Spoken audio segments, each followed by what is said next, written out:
ಬದನೆಕಾಯಿ ದೇವಾಲಯಗಳ ಅರ್ಚಕರು, ಆಗಮಿಕರು ಮತ್ತು ನೌಕರರ ಸಂಘದ ಈ ಒಂದು ಸಭೆ ಅಧ್ಯಕ್ಷತೆಯನ್ನು ವಹಿಸಿರ್ತಕ್ಕಂಥ ಬೋಳಪ್ಪ ಗುಂಜಿಯವರನ್ನು ಸೇರಿದಂತೆ ಹಾಗೂ ಈ ಸಭೆಗೆ ಹಾಸನಾಗಿರ್ತಕ್ಕಂಥ ಎಲ್ಲ ಗ್ರಾಮಗಳಿಂದ ಬಂದಿರತಕ್ಕಂಥ ಅರ್ಚಕರು, ಪದಾಧಿಕಾರಿಗಳನ್ನು ಎಲ್ಲರನ್ನೂ ಈ ಒಂದು ಸಭೆಗೆ ಸ್ವಾಗತಿಸ್ತಾ, ವಿಶೇಷವಾಗಿ ಸಭೆಯನ್ನು ಏನು ಆಯೋಜನೆ ಮಾಡಿದ್ದೇವೆ ಇವತ್ತು ಅಂತಂದರೆ, ತಮ್ಮೆಲ್ಲರಿಗೂ ನಾವು ಈಗ ಆಲ್ರೆಡಿ ಈ ಒಂದು ವಾಟ್ಸಪ್ ಗ್ರೂಪ್ಗಳ ಮುಖಾಂತರವಾಗಿ ತಿಳಿಸಿದ್ದೀನಿ. ಏನಪ್ಪ ಅಂತಂದರೆ, ಹಿಂದೆ ಮುಜರಾಯಿ ಮಿನಿಸ್ಟರ್ ಆಗಿರ್ತಕ್ಕಂಥ ಸನ್ಮಾನ್ಯ ಶ್ರೀ ರಾಮಲಿಂಗಾರೆಡ್ಡಿ ಅವರು ನಮಗೆ ಹಿಂದೆ ಯಾರೂ ಮಾಡುವಂಥ ಯಾವ ಮುಜರಾಯಿ ಸಚಿವರು ಮಾಡದೇ ಇರತಕ್ಕಂಥ ಎಲ್ಲ ಕೆಲಸಗಳನ್ನು ನಾವು ಮಾಡಿಕೊಟ್ಟಿದೆ. ಯಾಕಂದರೆ ಅರ್ಚಕರುಗಳು ಬೇಕಾಗಿರ್ತಕ್ಕಂಥ ಕೆಲವೊಂದು ಯೋಜನೆಗಳನ್ನು ಮಾಡಿದ್ದಾರೆ. ಏನಪ್ಪ ಅಂತಂದರೆ, ನಿಮಗೆಲ್ಲ ಉಪಯೋಗಗಳು ಕರೀತಾ ಇದ್ದೀರಿ.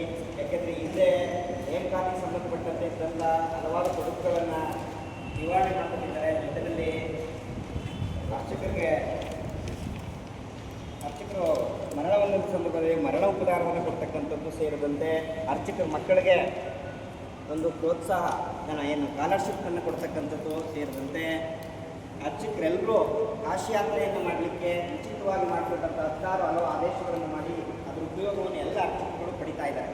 ಇವತ್ತು ಇಲಾಖೆಯ ಅರ್ಚಕರ ಬಳಕೆ ಯಾರೂ ಗಮನಿಸಿರಲಿಲ್ಲ. ಆದರೆ ರಾಮಲಿಂಗಾರೆಡ್ಡಿ ಅವರು ಬಂದ ನಂತರದಲ್ಲಿ ಕೆಲವೊಂದು ಬದಲಾವಣೆಗಳನ್ನು ಮಾಡಿದ್ದಾರೆ. ಹಾಗಾಗಿ ಅವ್ರಿಗೊಂದು ಅಭಿನಂದನಾ ಸಮಾರಂಭ ಮಾಡಬೇಕು. ಜೊತೆಗೆ ಈಗ ಕರ್ನಾಟಕದಲ್ಲಿ ನೂತನ ಸರ್ಕಾರ ಬಂದಿದೆ. ಹಾಗಾಗಿ ಆ ಸರ್ಕಾರದ ಮುಖ್ಯಮಂತ್ರಿಗಳನ್ನೂ ಕರೆದು ಒಂದು ಅಭಿನಂದನೆಯನ್ನು ಸಲ್ಲಿಸಿ, ಇನ್ನು ಏನೇನು ಮಾಡಬೇಕು ನಮ್ಮ ಸಂಘದ ವತಿಯಿಂದ ಅರ್ಚಕರಿಗೆ ಅನುಕೂಲ ಆಗಬೇಕು ಅಂತಕ್ಕಂಥದ್ದನ್ನು ಹೋರಾಟವನ್ನು ಮಾಡಿ ಒಂದು ಸಮಾವೇಶ ಮಾಡೋದ್ರ ಮುಖಾಂತರ ಈಗ ನೋಡಿ, ಇವತ್ತು ಸರ್ಕಾರಿ ನೌಕರರು ಒಂದು ಸಮಾವೇಶವನ್ನು ಮಾಡ್ತಾ ಇದ್ದಾರೆ. ಮುಖ್ಯಮಂತ್ರಿಗಳನ್ನ ಕರೆದು ಅವ್ರು NPSನಿಂದ OPSಗೆ ಏನು ಮಾಡಬೇಕು ಅನ್ನೋ ಒತ್ತನ್ನು ಮಾಡ್ತಾ ಇದ್ದಾರೆ. ಯಾಕಂದರೆ ಅಂಥ ಹೋರಾಟಗಳಿಂದಲೇ ಅವ್ರಿಗೆಲ್ಲ ಅನುಕೂಲ ಆಗಿದೆ. ಅದೇ ರೀತಿ ನಮ್ಮ ಅರ್ಚಕರು ಮಾಡಬೇಕು ಅಂತಕ್ಕಂಥ ನಮ್ಮ ಜಿಲ್ಲಾ ರಾಜ್ಯಾಧ್ಯಕ್ಷ ಶ್ರೀವತ್ಸ ಅವರ ಸೂಚನೆ ಮೇರೆಗೆ ಈ ಒಂದು ಕೆಲಸವನ್ನು ನಾವು ಶುರು ಮಾಡಿದ್ದೀವಿ. ಬೆಂಗಳೂರಲ್ಲಿ ಇದು ಆಗಸ್ಟ್ 5ನೇ ತಾರೀಕು ಮಾಡಬೇಕು ಅಂತೇಳಿ ಸಮಯವನ್ನು ಗುರುತು ಮಾಡಿ ಅವ್ರನ್ನೆಲ್ಲ ಭೇಟಿ ಮಾಡಿ ಅದಕ್ಕೆ ಪೂರ್ವ ಸಿದ್ಧತೆ ಆಲ್ರೆಡಿ ಪ್ರಾರಂಭ ಆಗಿದೆ. ಪೂರ್ವ ಸಿದ್ಧತೆ ಜೊತೆಗೆ ಅಲ್ಲಿ ಏನಾಗ್ತದೆ, ಹೆಚ್ಚಿನ ಸಂಖ್ಯೆಯಲ್ಲಿ ಅಲ್ಲಿ ಅರ್ಚಕರು ಬರಬೇಕು ಅಂತಕ್ಕಂಥದ್ದೇ ನಮಗೆ ಮುಖ್ಯ. ಯಾಕೆಂತಂದರೆ ಈ ರಾಜ್ಯದಲ್ಲಿ ಇಷ್ಟು ಜನ ಅರ್ಚಕರವರೇ ಅಂತ ಗೊತ್ತಾದಾಗಲೇ ಸರ್ಕಾರಗಳು ನಮ್ಗೆ ಏನಾದರೂ ಸಹಾಯ ಮಾಡ್ತಕ್ಕಂಥದ್ದು. ಈಗ ನಾವು ನಿಮಗೆಲ್ಲರಿಗೂ ಒಂದು ಕರಪತ್ರವನ್ನು ಕೊಟ್ಟಿದ್ದೀವಿ. ಅದರಲ್ಲಿ ಈ ಸಂಘ ಏನೇನು ಮಾಡ್ಕೊಳ್ಳೋದ್ರ ಬಗ್ಗೆ ವಿಸ್ತೃತವಾಗಿ ವಿವರವಾಗಿ ಇಲ್ಲಿ ಪ್ರಿಂಟ್ ಆಗಿದೆ. ಅದನ್ನೆಲ್ಲ ತಾವೆಲ್ಲ ಓದ್ಕೊತಿದ್ದೀರಿ ಅಂತ ನಾನು ಭಾವಿಸ್ತೇನೆ.